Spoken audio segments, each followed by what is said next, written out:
The Army Warfighting Experiment provides the opportunity for the Army to form a more collaborative relationship with our industry partners. This year it was focused on the next generation in collective training systems. One of our experiment partners, 4GD, proposed a system that joined the physical and synthetic worlds into a single urban training environment, demonstrated using the 16 Brigade Urban Training Facility. Our experiment showed how live and virtual can be merged to deliver combined arms training that would normally be too challenging to conduct.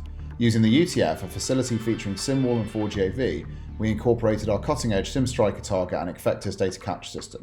This data is used to create a perfect virtual twin in ACs, where actions taken in either the live or virtual have an effect in the opposite. The experiment consisted of three key elements: a platoon in the UTF operating alongside the motorised smart targetry, platoon level attachments operating in the virtual, in this instance snipers, mortars and a JTAC, and live role players at a separate location represented as avatars in the virtual.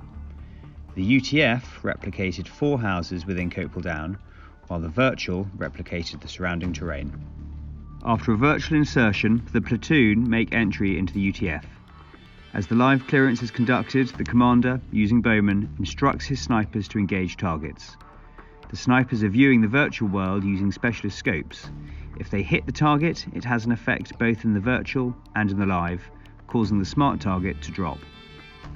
Further depth positions are then engaged with AH and mortar fire, coordinated by the commander operating in the UTF and the MFC from a D3A virtual OP.